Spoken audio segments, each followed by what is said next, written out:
चिनगी, वापसी का कहर। राजा फतेह बहादुर ने जिस दिन चिनगी सियार को पकड़वाकर जेल भिजवाया था, उसी दिन जंगल में कुछ समय के लिए शांति लौट आई थी। चिनगी का नाम ही डर का पर्याय बन चुका था। वह चालाक था, निर्दयी था और हर उस चीज से नफरत करता था जो उसकी सत्ता को चुनौती दे। लेकिन यह शांति स्थायी नहीं थी। एक रात अंधेरी जेल की दीवारों से चीखों की आवाज आई। अंदर धमाका हुआ और फायरिंग शुरू हो गई। चिनगी अपने साथियों की मदद से जेल तोड़कर फरार हो चुका था। अब जंगल में फिर वही खून की बू आने लगी थी। सबसे पहला निशाना उसने बनाया उसे पकड़वाने वाली टीम को, जिसमें हाथी वीरेंद्र जी, वरिष्ठ सलाहकार और उनके परिवार के लोग शामिल थे। एक रात उन्होंने उनके घर पर हमला किया।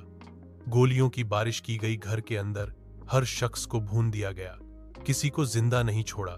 फिर उनके कटे हुए सिर एक लकड़ी के बक्से में पैक करके राजा फतेह बहादुर के महल में भिजवा दिए गए। बक्से के ऊपर खून से लिखा था, अब चिनगी बाहर आ गया है, अब तुम्हारी बारी है। महल में बक्सा खुलते ही दरबार में सन्नाटा छा गया।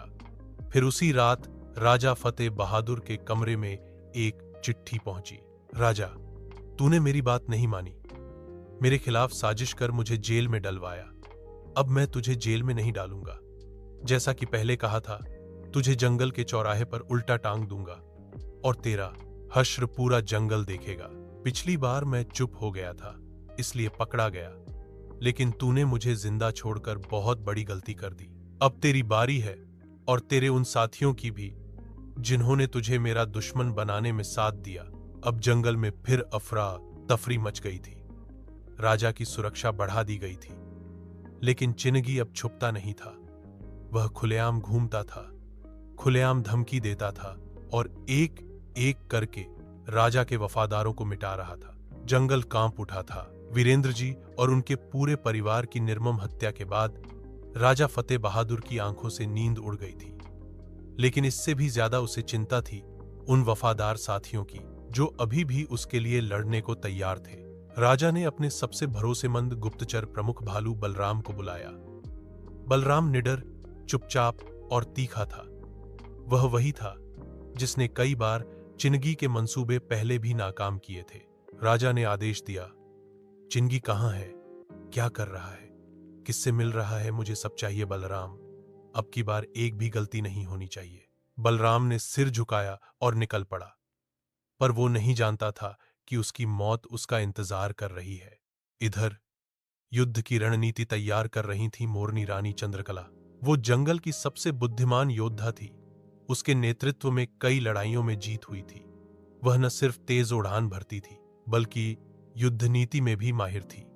उसने जंगल के पश्चिमी मोर्चे पर सेना तैयार करनी शुरू कर दी थी। लेकिन चिनगी कोई आम दुश्मन नहीं था। वो जानता था कि राजा की रीढ़ कौन है और उसे तोड़ने की उसकी योजना चालू हो चुकी थी। एक अंधेरी रात भालू बलराम जंगल के छोर पर एक काले टीले के पास पहुंचा, जहां खबर थी कि चिनगी के लोग छुपे हैं। पर जैसे ही वह पहुंचा, चारों तरफ से गोलियां बरसने लगी। बलराम लड़ा, जमकर लड़ा, लेकिन चिनगी ने खुद उसके सीने में छुरा घोंपा। तेरी आंखें बहुत देखती थीं बलराम, अब अंधेरा देख। बलराम की सांस टूट गई। वहीं दूसरी ओर रानी चंद्रकला ने अपने सैनिकों को इकट्ठा कर मोर्चा संभाल ही रही थी कि चिनगी और उसके साथियों ने हमला बोल दिया। बाज नकाबपोश ने आकाश से हमला किया, लोमड़ी कातिल ने पीछे से तलवार चलाई और चिनगी ने खुद चंद्रकला की गर्दन मरोड़ दी। तू तो बहुत ऊंची उड़ती थी, अब जमीन पर पड़ी सड़। अगली सुबह राजा फतेह बहादुर की सभा में 2 लकड़ी के ताबूत रखे गए। पहले में था भालू बलराम का कटा हुआ शरीर, दूसरे में मोरनी रानी चंद्रकला की टूटी गर्दन और रक्तरंजित पंख। उनके साथ फिर वही संदेश, राजा एक एक करके सब जाएंगे, अब तेरी बारी आने वाली है। तू क्या करेगा, कहां छुपेगा, किसे बुलाएगा? चिनगी आ गया है और इस बार जंगल की रेत भी तेरे खून से रंगी जाएगी।